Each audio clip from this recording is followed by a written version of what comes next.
It's another edition of Kaleidoscope on Channels Television. Hello and welcome. I'm Anne Nwawadu. On the program today, we sit with the founder and executive chairman of Blue Diamond Group, Festus Mbisiogo, to discuss how the activities of the organization are aiding development in the country. Also, a chat with the co-founder and CEO, Marcel Ruth Cancer Center and Specialist Hospital, Modupe Elebute Odunsi, reveals plans to bridge the gap in Nigeria's health sector and how the organization will be pushing its CSR activities through its foundation. Once again, welcome to the program. Blue Diamond Group is a conglomerate of international service providers in various areas, including logistics, haulage, cargo services, and more. Blue Diamond Group is a conglomerate of international service providers that include Blue Diamond Logistics China, an arm based and registered in China, providing logistics, haulage, sea and air cargo services from China to anywhere in the world, warehousing and delivery across Nigeria. Blue Diamond Group began as a sole logistics and trade service provider. Today, the company has delved into other areas like manufacturing, engineering, construction, food flavor production, and real estate. Blue Diamond Group has spread its tentacles around the world, giving its numerous customers effective, efficient, and quick service. The corporate social responsibility arm of the organization is the Uzotex Foundation. It is used to reach out to those in need in the society. Blue Diamond Group is aimed at satisfying customers' needs while adding value to society. Let's hear more from the founder and executive chairman of Blue Diamond Group, Festus Mbisiogo. With so many subsidiaries under Blue Diamond Group, how do you manage all these subsidiaries to achieve your mission and see that your vision also turns reality? For me to achieve my aims and objective, or for me to go higher in life, I discovered I must have passion for the business. I also try my best to identify those things that would be an impediment for me not to achieve my dreams.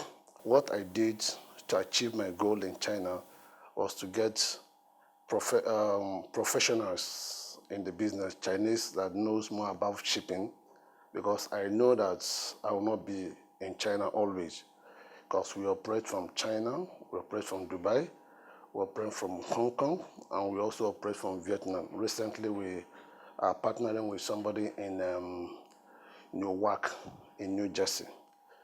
So in all this section of my businesses, what I considered key is getting the right people on the job. And which, to the glory of God, I'm achieving that. We intend to be in 10 countries of the world.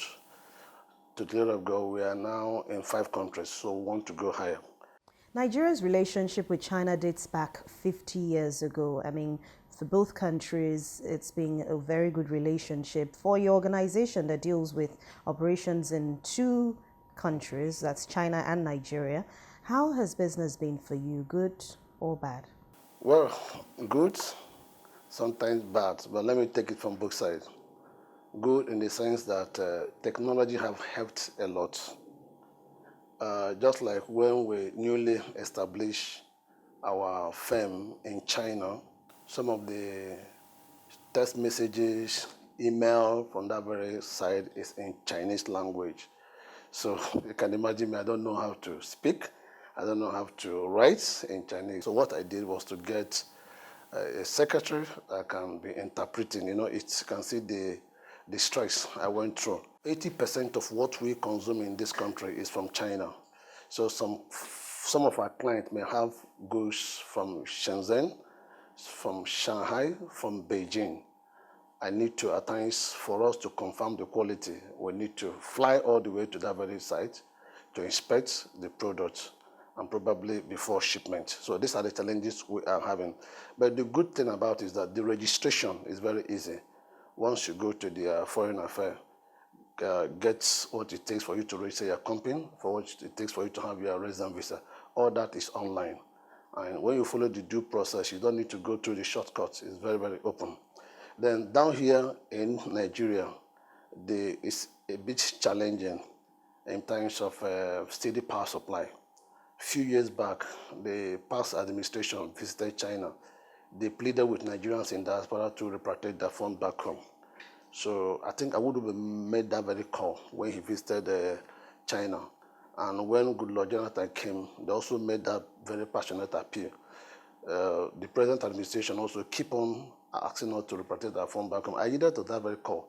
But the biggest challenge we are having is the issue of steady power supply. I brought the machineries, and I have to trace the high tension to get electricity to my own factory, which is not done in China. In China, once you indicate interest to go into any production or manufacturing, you have accessibility to good road, electricity, even tax rebates, incentive, and so on. Their interest rate is a 0% interest rate, unlike here in Nigeria. So these are the challenges I face in this country. In my factory, we spend about 600 liters of diesel per day. In fact, from some of the monthly reports I do get from my factory, we spend almost 10 to 20 million naira on diesel alone. So it's a big challenge. And some of the profit that we're supposed to make is going into this diesel maintenance of generator and so on. In some months, we can't break even. In some months, we are losing. In some months, we are gaining. It's so difficult. And also, it's too difficult even to access loan from bank. Even when you want to access loan from bank, the procedure is too difficult, unlike China. In fact, for the past 2 years, I've been trying to access loan from BOI because we want to expand. Our land is about 6 hectares of land. So the whole core aim of Shanghai is to ensure that some of these things we import from China is being produced in my factory, but I'm not getting that incentive. So it's a bit difficult. 4 years ago, you were appointed head of Nigerians in Diaspora Organization for your enhancement or in trade and investments between Nigeria and China. Tell us what these contributions are. Before that appointment, I have been facilitating a business investment forum between potential investors from China and some state government officials that usually visit China, especially during this very trade fair. That this fair called Canton Fair in China, it holds 2 times in a year, April 15 to April 30, and October 15 to October 30. And some of our government officials do visit China. So I have played the role of bringing them together with potential investors. And I have also succeeded in wooing 32 investors, 23 investors came with me to this country. We visited so many states, governors, state government officials, and some of these investors now have strong presence in Nigeria. Before then, we don't have any consulate office in Guangzhou. We only have trade mission in Shanghai, which is about 18 hours by train from Guangzhou to Shanghai, and about 24 hours, I think, from Guangzhou to Beijing, as of then, before this high-speed train was introduced. So I try my best to bring the government officials that always fly to Beijing, because the commercial hub in China is Guangzhou. So many investors are there. So the ambassador there considered it wise that now that NIDO, the Nigerians in diaspora, is about to be established in China, I was kind of appointed to coordinate the activity of Nigerians in Guangzhou, China. Now, talking about adding value, through your NGO, Uzotex, you've been able to enhance lives of people around you. Tell us some of those projects you've invested in. Yes, I concentrated most on reaching out to the indigent people in my community and within my own government, local government. And I have the list of widows on a list that we are reaching out on yearly basis. When I came in for my mother's burial, about maybe 10 years ago, So I discovered that the difficulties of accessing water in our community is still on. We started giving borehole to my own community. Before you know it, the neighboring communities started asking for water. And I now make it a kind of a mission or a target that I must give water through my foundation, either on yearly basis. Whatever God gives me, I will take it, ensuring that all the communities in our local government has access to potable water. And to the glory of God, I have almost given water to almost all the communities in our own local government. Then secondly, issue of health center.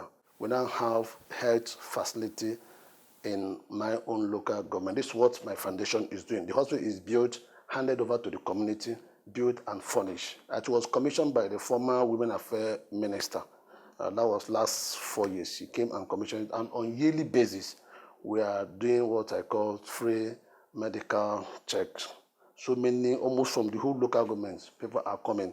We do invite up to 70 doctors or more than.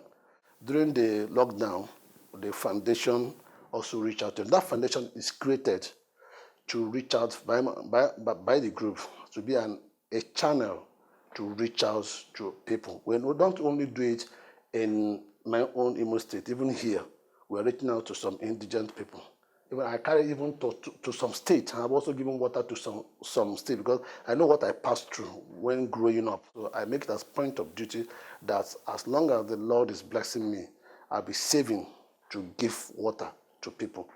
So this is what my foundation is doing. You have received several awards from the United Nations, from Asia Pacific Awards. I mean, going forward, what more value will you be adding in terms of the nation's economy, of course, and the value you'll be adding to the lives of those around you? Our aim and objective, our future plan, is to ensure that importation of building materials into our nation is being reduced. Now we have gotten some machineries that can aid in producing quality doors, PVC pipe, electrical pipe, borehole pipe, PVC ceiling. All that, even the roofing sheet, want to be coating it here in Nigeria. All that is what we manufactured in Owerri. And the interesting thing that gives me so much joy is when my clients are telling me that somebody came from Port Harcourt and say she find it difficult to believe that I'm manufacturing this product in Imo State, why it has some containers coming from Turkey, from port. I was shocked. The guy was so happy that this is being produced locally in their country. So for me, that's very statement from this, my friend, gives me a lot of courage and strength. So last time we met in my own factory, I was able to look at those areas that we can expand more. Then again, on the logistics side, we want to ensure that whenever you think of importing anything or doing any transaction from China where we base, we take it up from there in terms of we stand as a middle person between you and the supplier. We help you to ship, we help you to clear, and we send to your doorpost. These are the values that we want to, but now we want to concentrate locally because our national development is very, very important. Then in terms of reaching out to people, we have secured some plot of land now through my foundation to build skin acquisition center. Some of these, our youths can come there and train, especially the ladies, how to make their hair, how to make soap and so on, and it will generate employment. We employ some people, we also train.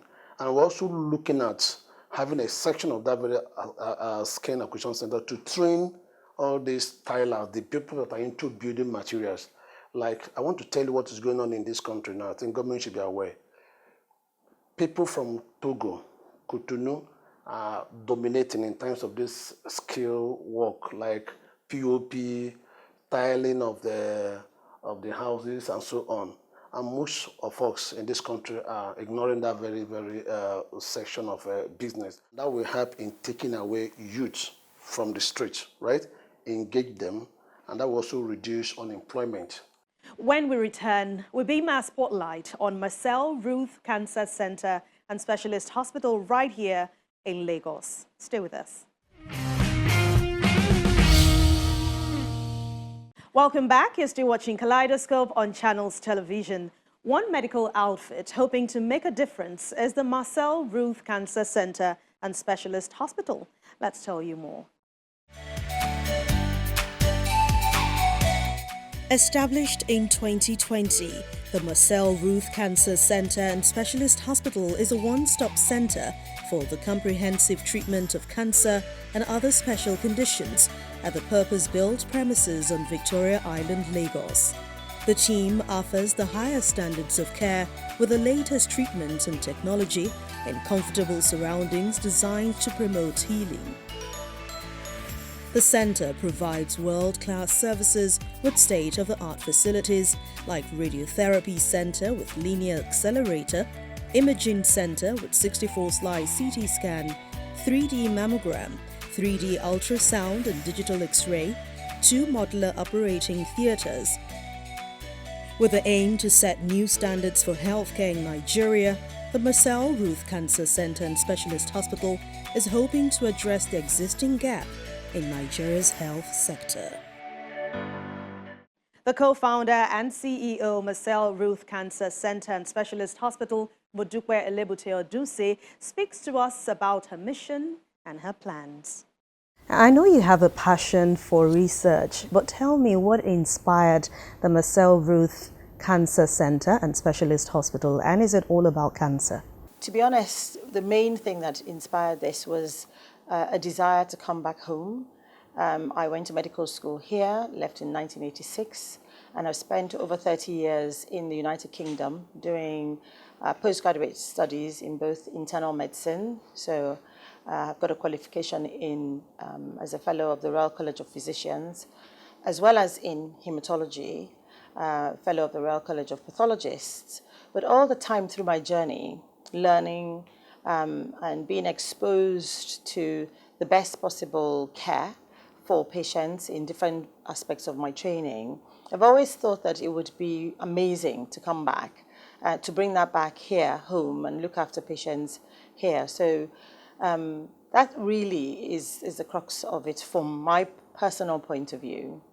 But of course, as you know, when you said being passionate about research, whilst doing that research, whilst thinking about what is it that we need here, what is the gap, or what are the gaps really in healthcare, it became clear that it wasn't just about hematology. That's my main specialty, hemato-oncology, looking after patients, from as simple as iron deficiency to as complicated as leukemia and lymphomas, but that actually there was a need to provide care for patients with a number of chronic conditions, really, diabetes, hypertension, as well as cancers, solid tumors, including breast cancer, colon cancer, and so on. And that's how we got here, really.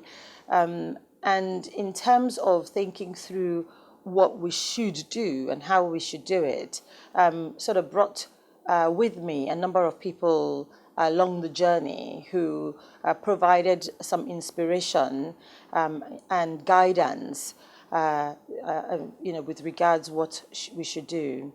Our main ethos, our main hope, and the main conception really was to provide international standards of medicine in the one place, a one-stop shop, so that when patients walk in through the door, whether it's about coming for screening, wellness checks, annual wellness checks, which we provide under our concierge service, going through making a diagnosis, or patients who are already diagnosed and just coming to seek treatment, having all their investigations, blood tests, imaging, and then, of course, treatments, transfusions, infusions, chemotherapy, as well as, obviously, the radiotherapy, which is unique in the private sector here.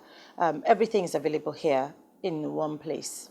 And talking about bridging the gap in the health sector, I mean, we see medical tourism being a very serious issue right now. How will your operations be helping bridge that gap in the health sector? I think we're already doing that. We only opened our doors in December, And actually, our model was we were not going to have any inpatients for about 6 months because we thought it was going to be an expensive thing for us. But actually, within 3 days of opening, we began to actually receive referrals and patients. And if, one thing, if COVID hasn't taught us anything, it's taught us the fact that it's difficult to leave the country to go and seek, whether it's education for your children, whether it's healthcare, whether it's just traveling on holiday. We're in a different place. We're in a different world now. And I think that any organization that is able to allow us to be self-sustaining, that's where we need to be right now. Actually, interestingly, this week, we've had patients who have actually come straight from high commissions where they were trying to leave to go abroad to go and get treatments, actually come here, because it's difficult. I mean, we see what's going on now with this potential third wave of COVID. In the countries that patients typically go and get health care. I think so we're quite excited about that, really. And how will you be using technology to aid your operations at this center?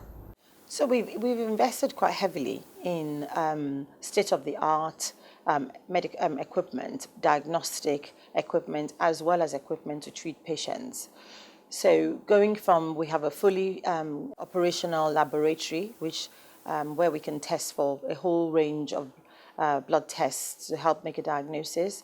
And from an imaging point of view, we've got 3D ultrasound scan, we've got digital X-ray, we've got I think the most high-tech, state-of-the-art mammogram, which is something actually our ladies are already quite happy about because it's got something called a tomogram in it, and the patients now are able to guide how much pressure they put on whilst the images are being taken. So it's much more comfortable for patients. And actually, because they are in control of how much pressure they're putting on themselves, we find out the images are better, because they know what they're expecting. We've got a 64-slice CT scan. And our CT scan is not just for diagnosis, it's also to help the linear accelerator treat patients with radiotherapy.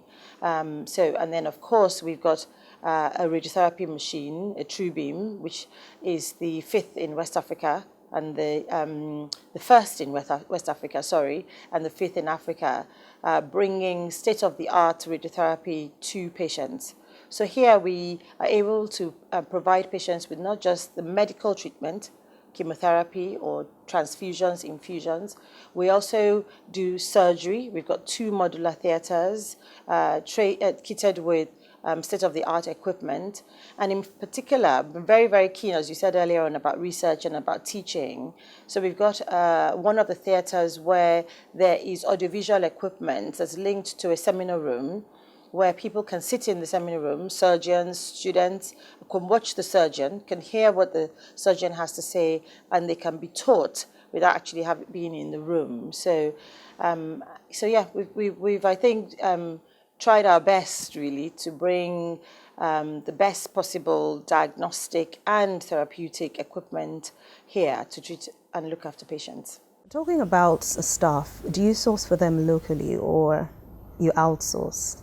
I'm very proud to say that we're fully Nigerian-owned, mostly Nigerian staffed, apart from 2 expatriates to run the radiotherapy machine because, as I said earlier, it's the first in the country. The rest of our staff are all Nigerians.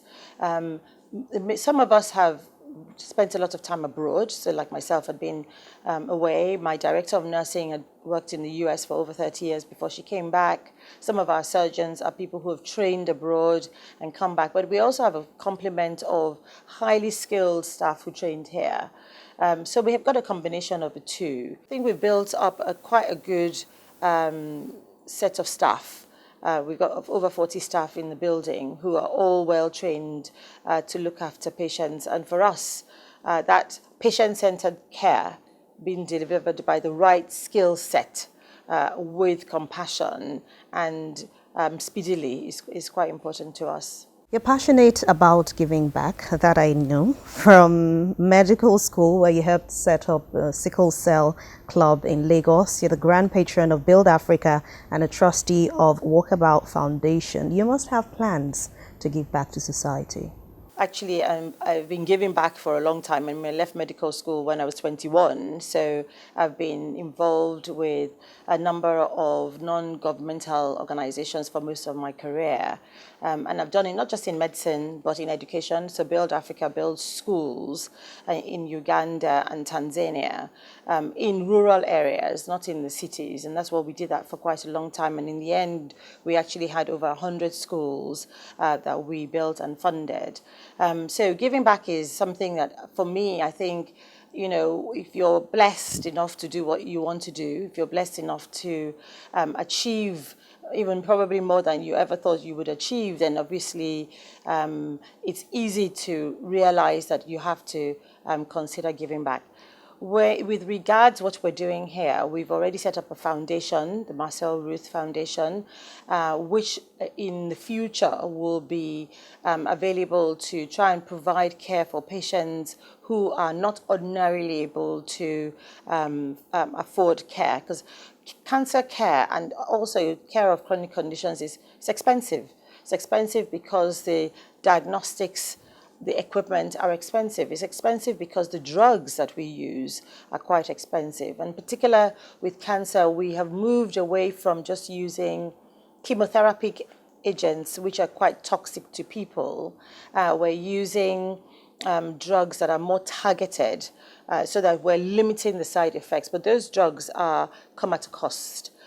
So we're very acutely aware of that. But apart from what we hope to do, I'm pleased to see that already in the country, there are a number of non-governmental organizations that are very focused on trying to help.